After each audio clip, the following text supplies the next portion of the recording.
They made waves as freshmen. Now these sophomores have something to prove.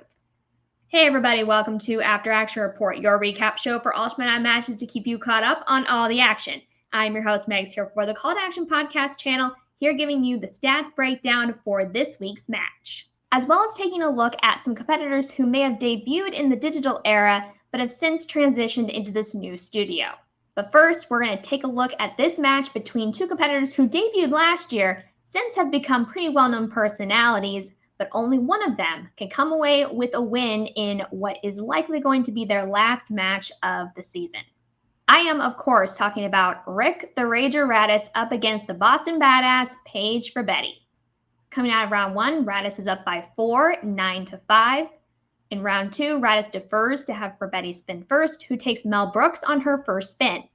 She sweeps the round for the full 10 points. Raddis takes Batman on his first spin and also sweeps his round. That means that Raddis is still up by 4, 19-15. In round three, Betty hits her 2-pointer in Oscars and a 3-pointer in Happy Madison, sending it to Raddis, who hits a 2-pointer in Spy Movies. We go back over to Paige, who has a 5-pointer in Morgan Freeman, which she misses. And this gives Raddis the win with a final score of 21-20. Where Raddis answered 15 of 16 questions for 94% accuracy and scored 91% of 23 available points. Paige for Betty answered 12 of 18 questions for 67% accuracy and scored 65% of 31 available points. Now, probably to be expected from these competitors, there was a lot of trash talk, as well as also Andrew Guy having some fun there on the desk, throwing some jabs at Raddis himself. That was a lot of fun to see Guy start to tee back into a little bit more of his taunting mentality that we knew him from as Dastardly. And this means that Raddis claims his first win of the season in the studio setting. And these two competitors got me thinking, how have the singles and teams competitors who may have started in the digital era and since moved into the studio, how they fared in this new environment? I'm going to highlight 5 competitors here. We have first Adam Collins, who is a former singles champion in the digital era. Overall in singles, his record is 8-3, teams is 6-4, which brings him overall to 14-7 across singles and teams. Across the season, he is 3-0. Now that is in teams when he was paired up with Paul Oyama. I am not counting any IG matches in this, so his overall record is different than what his official record will be because, again, I am not counting his IG match in this season. Next, we move on to Marisol Mckee, who is also a former singles champion. She actually was our champion coming into this season. Overall singles, her record is 8-2. Teams is 4-4, which brings her overall to 12-6. And across this season, she is 1-1, with her loss being in singles when she lost her title to Sam Levine, and her win was in teams when she faced off with Mike Kalinowski. Next, we move to Jacoby Bancroft, whose overall singles record is 1-3. Teams is 2-2. Overall, that puts him at 3-5. In this season, he is also 1-1, with his one loss being in singles and his win in teams when he paired up with Mark Riley. And I'll also talk about our 2 competitors from this week. Rick Raddis was a 4-1 competitor in singles, teams 0-2. Overall, he is 4-3, and this season he is 1-3, with a win and a loss in singles and 2 losses in teams when he paired up with Brother Lomas. Paige for Betty, who was a quarterfinalist in last year's singles tournament, she has an overall singles record of 3-4, teams 0-2, and overall she is 3-6, with an 0-3 record on this season, with 2 losses in singles and 1 loss in teams when she paired up with Eric Zipper. Now, some honorable mentions for this list are Brother Lomas, Jen Kemp, and Doug Benson, who were competitors who didn't get their first matches until digital era, but were also able to play a match inside of this new studio era.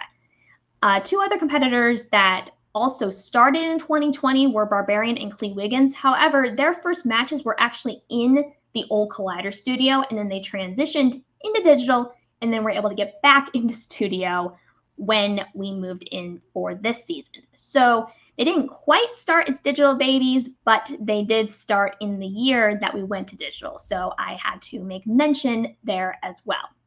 Before we go, I have some updates on the Schmodown itself that were given to us by Christian over this past week on the YouTube channel for the Schmodown that lays out some plans moving into the next couple months. All the exhibition matches that are going to be airing in September, as well as Spectacular in October. October is going to be a live premiere. It's not going to be behind a paywall. It's going to be on a YouTube channel, but it's not going to be on the one that we've been using before. It's going to be on a channel called the Schmodown Archives channel, where all the playlists of all the seasons will now live as of September 1st. So remember, September 1st is where all this stuff is happening. So they can then re-premiere older matches on this newer channel. The current Schmodown channel will become a clips channel for The Big Thing, Sith Council, and other short form content related to things that Christian's doing over on his channel. So it's going to be kind of like a highlight reel for the shows, as well as for people that Christian is working with on a regular basis. Also, Christian's channel and SCN Live will remain their own channels.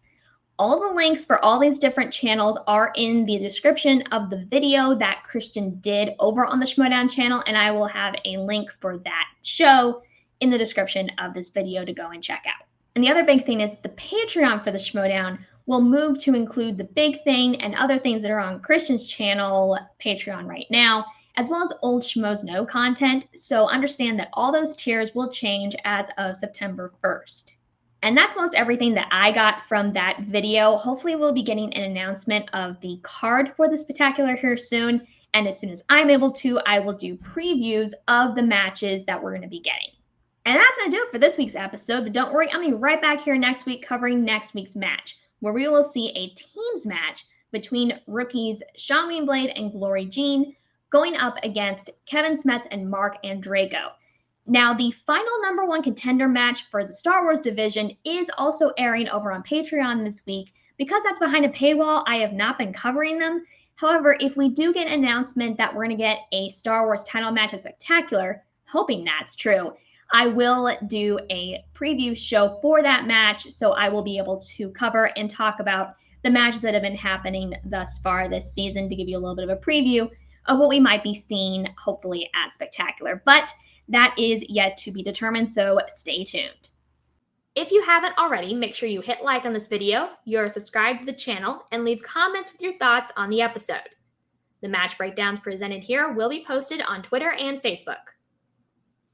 Until next time, for the entire Call to Action podcast crew, I'm your host, Megs, and this is After Action Report, signing off.